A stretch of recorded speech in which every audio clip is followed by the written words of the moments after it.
নারায়ণগঞ্জের রূপগঞ্জে গোলাকান্দাইল মোড়ে গাউসিয়া কাঁচা বাজারে ভয়াবহ অগ্নিকাণ্ডের ঘটনা ঘটেছে। আগুন নিয়ন্ত্রণে কাজ করে ফায়ার সার্ভিসের ৮টি ইউনিট। রাত 3:15টার দিকে আগুনের সূত্রপাত হয়। জানা যায়, গাউসিয়া কাঁচা বাজারে প্রায় ১৫০-র অধিক বিভিন্ন ধরনের দোকান রয়েছে। সড়কে টহলরত ভুলতা পুলিশ ফাঁড়ির এসআই উত্তম জানান, রাতে বৃষ্টি বন্ধ হওয়ার পর সেহরির সময় মার্কেটের সামনে বৈদ্যুতিক তার থেকে আগুনের সূত্রপাত হয়। কিছুক্ষণের মধ্যে আগুন পুরো মার্কেটে ছড়িয়ে পড়ে। প্রত্যক্ষদর্শীরা ফায়ার সার্ভিসকে খবর দেয়। ফায়ার সার্ভিসের উপপরিচালক সালেহউদ্দিন আহমেদ জানান, ৮টি ইউনিটে না পারায় পরে আরও ২টি ইউনিট যোগ করা হয়।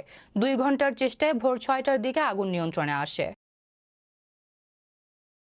রাত ৩টা ৩৫ মিনিটের সময় আগুনের সংবাদ পাই। সংবাদ পাওয়ার সাথে সাথে আমাদের ২৫০০ এবং কাঞ্চন ফায়ার স্টেশন এবং Adamjee EPZ Narayanganj fire station সহ কাজে যোগ দেয়। মোট ৮টা ইউনিট আমরা কাজ করি। আর আগুনের কারণ এবং ক্ষয়ক্ষতি আমরা এখনই বলতে পারবো না, সেটা আমাদের অগ্নি নির্বাপন শেষে একটা কমিটি হবে। সেই কমিটি আগুনের কারণ এবং ক্ষয়ক্ষতির পরিমাণ নির্ধারণ করবে।